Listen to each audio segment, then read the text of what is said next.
ఎంతో విశేషమైన ధనుర్మాసంలో ప్రతి వైష్ణవ భక్తుని ఇంట్లోనూ వినిపించేది తిరుప్పావై.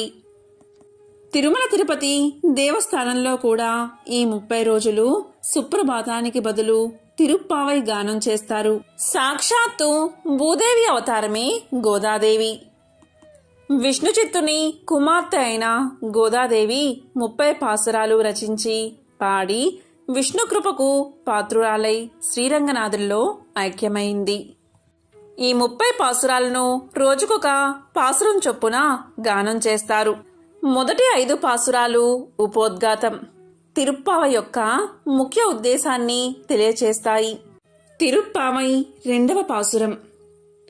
మొదటి పాటలో తామేమి పొందదలచి ఈ వ్రతం చేయదలుచుకున్నారో, ఈ వ్రతానికి సాయపడేవారు ఎవరో, ఆ వ్రతాన్ని చెయ్యడానికి తమకుగా అధికారమేమో వివరించారు. ఈరోజు ఒక కార్యము చెయ్యాలి అనుకున్నప్పుడు ముందుగా తెలుసుకోవలసినవి ఆ 3. ఏ ఫలము కాంక్షించి ఈ కార్యము చేయుచున్నామో తెలిసి ఫలము తప్పక పొందదగినదే అని తెలిసినా కాని కార్యమునందే ఎవరికిని ప్రవృత్తి కలగదు. ఆ ఫలము మంచిదే అని తెలిసినా చెయ్యగలమా చెయ్యలేమా మధ్యలో శక్తి లేక మాని నవ్వుల పాలవుతారు. దానికి కావలసిన పరికరాలు సమకూర్చుకోగలమో లేమో నిర్ణయించుకోవాలి. ఆ కార్యము చేయుటకు తనకు గల అధికారాన్ని తెలుసుకోవాలి. ఇవన్నీ సమకూర్చగలది కేవలము కృష్ణుడే అని తెలిసిన నీకు అన్నీ సమకూరినట్లే. దీనికి శ్రీకృష్ణుడే ఉపాయం. శ్రీకృష్ణుని పాడటమే ఫలము. విశ్వసించి వాణ్ణి కైంకర్యం రుచిగా గల నియమాలెందుకు? అసలు నియమాలు పాటించాలా? వారు గొల్ల పిల్లలు కదా, వారికి నియమాలు ఎలా తెలియను? వీటన్నిటికీ ఒకటే ఉపాయమున్నది. భగవంతుడిపై భక్తి, పరిశుద్ధమైన మనసు కలిగినా చాలు. కాని భక్తులు కొన్ని నియమాలు పాటిస్తారు. వాటిని ఈ పాసురంలో వివరిస్తారు. 2వ పాసురం యొక్క భావం. కృష్ణుడు అవతరించిన కాలములో ఈ లోకంలో పుట్టి దుఃఖమయమగు ఈ ప్రపంచంలో కూడా ఆనందమునే అనుభవిస్తున్న జనులారా, మేము ఈ వ్రతానికి చేయు నియమాలు వినండి. పాలసంద్రంలో ధ్వని కాకుండా మెల్లగా నిద్రించిన ఆ పరమ పురుషుని పాద పద్మాలకు మంగళము పాడెదము. పాలను తాగము, కన్నులకు కాటుక ఉంచము, నేతిని భుజించము, సిగలో పూలను దాల్చము అనగా శాస్త్ర విరుద్ధములైన ఎట్టి పనులను చెయ్యము. చాడీలను చెప్పము. సన్యాసులకును బ్రహ్మచారులకును సత్పాత్రదానము చేస్తాము.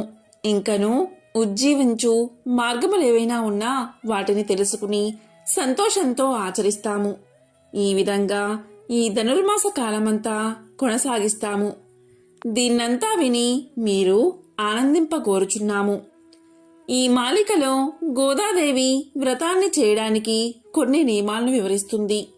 శ్రీకృష్ణునికి అంకితం కావడమే ముఖ్యమైన నియమం. భక్తి లేనిదే వ్రతం చేసిన ఫలం దక్కదు.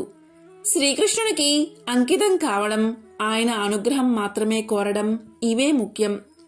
ప్రత్యేకమైన విధులు నియమాలు అంటూ ఏమీ లేవు. కృష్ణుని యందు ప్రీతితో ఏది చేస్తే అవే అంటుంది గోదాదేవి. వినుడోయమ్మ వినుడు, భూమిని సుఖముల బడయదలిచిన భాగ్యవతులారా వినుడు. వినుడోయమ్మ వినుడు. మన నోముకు చెయ్యదగిన కృత్యముల మేము చెప్పెదము వినుడు. వినుడోయమ్మ వినుడు. పాలకడలపై పవలించిన స్వామి పరమాత్ముని పాదముల కామించి పాడి పాడి ఉజ్జీవించు విధమెరిగి పరమ పవిత్రులే కావలి వినుడు. పూజ్యులకు భిక్ష, పేదకు దానము, పొసగజేయవలే నిరతమును. శృతమానము పాలను ద్రావము, పగుటుగా కానుక కాటుక దీర్పము. ప్రాతకాలము నీరాడుదుము, పగుటుగా కనుక కాటుక దీర్పము. పువ్వులతోడ కుర్రని ముడవము, పెద్దలు చెయ్యని పనులను చెయ్యము. మిత్రం చెయ్యగరాని పనులనే చెయ్యము.